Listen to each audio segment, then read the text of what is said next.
Lurgor katarima lur yurmande tarima lur nasmay farilla lur na farina non tawme farina nakmina nanne yora ene beydana diname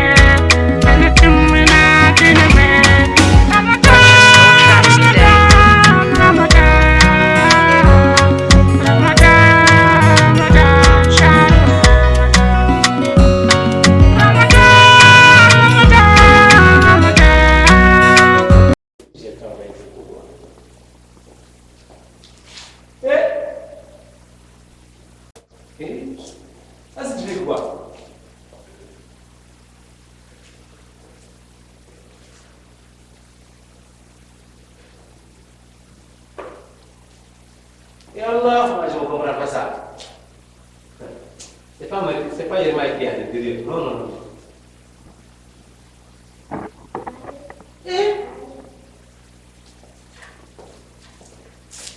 Ça, je comprends ça, montrer ça à madame. L'autre fois, là, j'étais parlé, il a dit non, c'est pas ça. Aujourd'hui, il va connaître, c'est ça, quoi. Vous êtes à l'intérieur de faire n'importe quoi.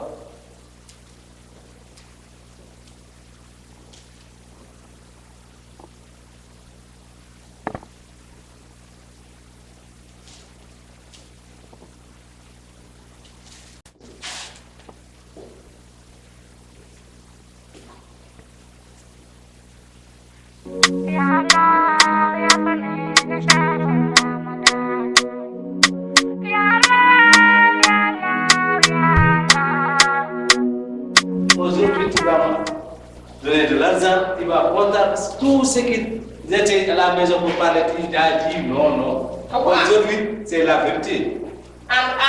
Mais tu connais les soucis de ton mari? Tu connais l'autre pays là? Ça y est. Tiens, ils sont en train de faire. C'est lui. Il a tenu au pied. Tu as vu, il a fait comme ça. Tu as vu ça? Tu as vu ça? Ah, tu es fille là, ton petit frère là. Oui, c'est lui. Tu as vu. Tu as vu, il a dit. Tu as vu? Je t'ai parlé ça. C'est vu ça. J'ai vu ça avec mes. C'est moi qui ai filmé ça. C'est moi. C'est pas un film, c'est face à face. J'ai filmé ça pour te montrer toi. La chambre. C'est mon chambre aussi. Dans ma chambre, tu fais ça.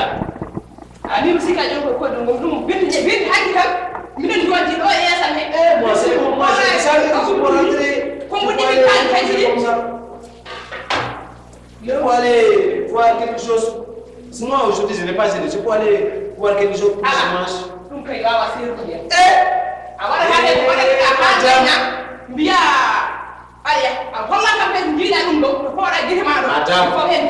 Madame, laisse-moi.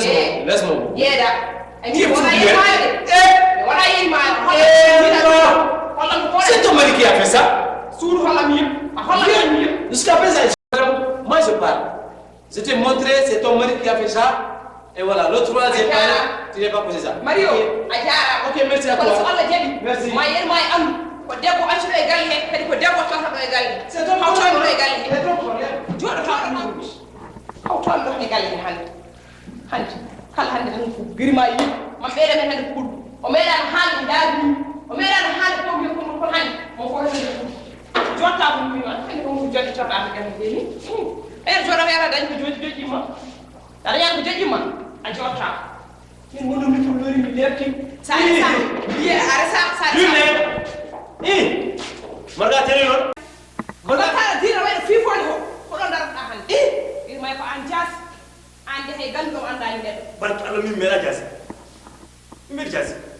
Mana ko min hande ko pombi wawde wiide en. Irma andi hala ko batta sona yaade e binti ndir cuuɗi o enen somi fuɗɗima haalde tan ndiwa ha dow hol birum wona gonga so gaɗiɗi haali tan nanga ko ɗum korta wona gonga so mari o haali tan gulla wonno yimɓe nantata tan gulla aɗa sogga ɗum nde an nde koko boni ngola min kono ɗay hete noon boni a hulaɗa hersaɗa min ƴen jiɗɗi gaɗi ko ɓiɗɗo gorko oɗo kelifa a añani yiɗede ɗum dimmi he jontu dari daaɗo ceera tan karmina tan keddotoɗa bitti ɓen bitti ɓuranma keddotoɗa ɗum kono min wonto haala ma darde hannde wonto hay ma dar taw mi harminani jom ma harmin sa tawa somi wonaɗo e galle ma harmin to jara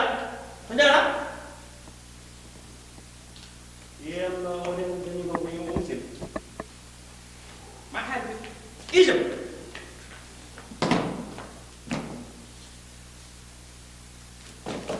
yirma o ko wala anawata barke Allah nawata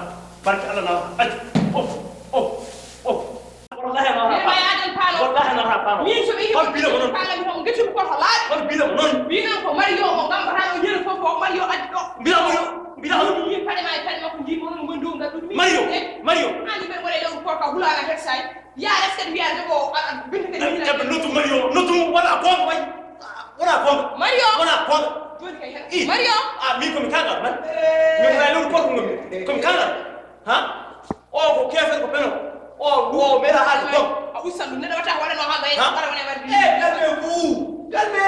Mario am tirta ko gara netti yaltinaɗo